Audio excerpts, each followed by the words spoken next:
कृपया करके चैनल को सब्सक्राइब कीजिए। कभी कभी जो सच हमसे छिपा होता है वो नींद में ख्वाब बनकर आता है और फिर वो ख्वाब हमारी किस्मत की दस्तक बन जाते हैं। अन्वी जैसे ही रागिनी के कमरे में जाती है तो वो देखती है रागिनी अपने बेड पर सो रही थी और कमरे की लाइट भी बंद थी। तभी अन्वी खुद से कहती है, यहाँ तो कोई भी नहीं है और बुआ जी वो तो आराम से अपने बेड पर सो रही है, तो फिर वो आवाजें कहाँ से आ रही थी और किसके बोलने की आवाजें थी वो? तभी अन्वी यह सब सोचते हुए रागिनी के कमरे से बाहर आ जाती है और रागिनी के कमरे का दरवाजा बंद कर देती है और अपने कमरे में चली जाती है।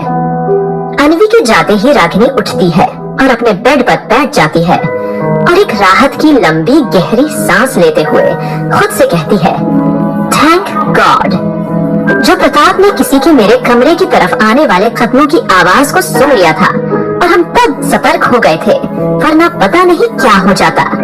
यह कहने के बाद रागिनी ने अपने कमरे के चारों तरफ नजर दौड़ाई और उसने देखा कि प्रताप वहाँ नहीं था। दरअसल जब प्रताप ने उन कदमों की आवाज को रागिनी के कमरे की तरफ आते हुए सुना था, तभी वो रागिनी को सतर्क करके वहाँ से गायब हो चुका था और रागिनी पहले ही प्रताप को वो कार्ड जिस पर द मून लाइट लिखा हुआ था वो उसे दे चुकी थी। अब ये काम प्रताप का था कि वो किस तरह से अन्वी तक उस कार्ड को पहुंचाएगा। इसके बाद रागिनी अपने बेड पर लेट गई और सो गई, मगर अन्वी अभी भी जाग रही होती है, मानो जैसे उसकी नींद आज पूरी तरह से उड़ गई हो। एक के बाद एक कोई ना कोई नई पहेली अन्वी के सामने आ जाती है और जिनको को सॉल्व नहीं कर पाती, न ही किसी सवाल का जवाब जान पाती है। अन्वी के सामने एक अजीब ही कश्मकश थी। देर रात हो चुकी थी।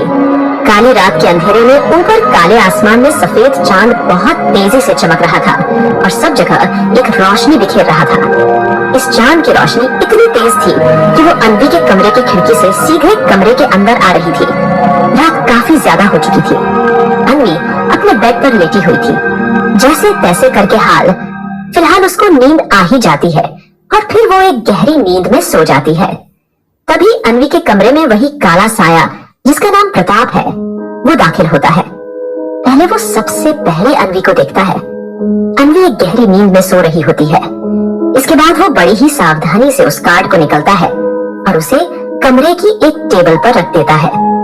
इसके बाद वो बहुत ही सावधानी से अन्वी के पास आता है और उसके गले में डाले हुए पेंडेंट पर दूर से ही अपने हाथों को घुमा के कोई इशारा करता है, जिससे वहाँ पेंडेंट के आसपास कुछ जुगनू जैसी चमचमाहट हो जाती है।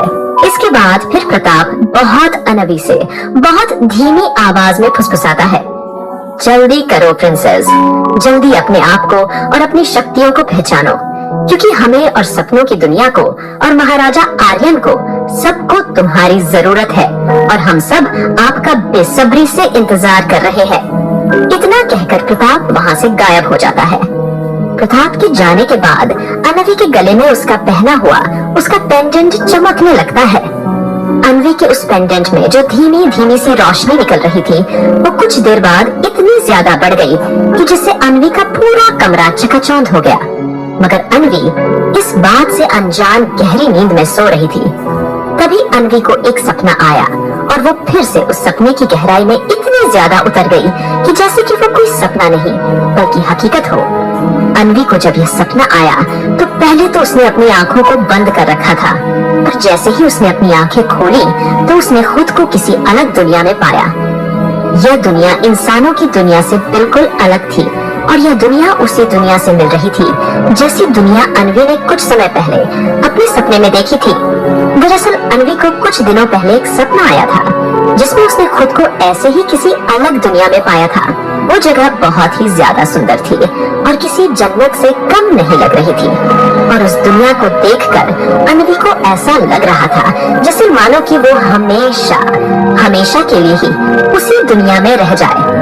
और अन्वी ने उस सपने में उस दुनिया के बारे में यह भी देखा था कि वहाँ के लोग इंसानों के जैसे दिखते जरूर थे मगर वो इंसान नहीं थे, और तो और उन लोगों की सिर्फ ट्रांसपेरेंट छवि ही अन्वी को दिखाई दे रही थी, जिसमें से होकर वो आराम से आर पार होकर निकल जा रही थी। और तब अन्वी ने उन लोगों को देखकर ऐसा सोचा था कि कहीं यह लोग कोई भूत प्रेत या फिर सोल्स तो नहीं है। इसके बाद अन्वी ने वहाँ कुछ लोगों के शोर को भी सुना था। वो अब लोग आपस में कोई बात कर रहे थे, मगर अन्वी को उनमें से किसी की भी आवाज अन्वी को सुनाई नहीं दे रही थी। और जब अन्वी ने अपनी मदद के लिए वहाँ लोगों को पुकारा तो कोई भी उसकी आवाज को सुन नहीं पाया और कोई भी उसे देख भी नहीं पाया था। इसके कुछ देर बाद वहाँ एक भगदड़ मच गई थी और चारों तरफ अफरा तफरी हो रही थी। सब लोग भागते हुए गिरे जा रहे थे और भागे जा रहे थे। अन्वी ने वहाँ उस हालत में खुद को बड़ी मुश्किल से निकला था और फिर वो खुद को उस भीड़ से बचाते बचाते एक महल में पहुँच गई थी, जहाँ पर उसने देखा था कि महल के ऊपर कुछ यूनिकॉर्न उड़ने वाले घोड़े, जिनके सिर में आगे एक सींग भी था, वो उड़ रहे थे और वो महल किसी परियों की कहानी के महल जैसा लग रहा था। जब प्रताप ने चुपचाप अन्वी के गले के पेंडेंट को जगाया, उसी पल सपनों की दुनिया ने अपना दरवाजा फिर से खोल दिया, बिना चेतावनी, बिना आवाज, बस एक उजास के साथ।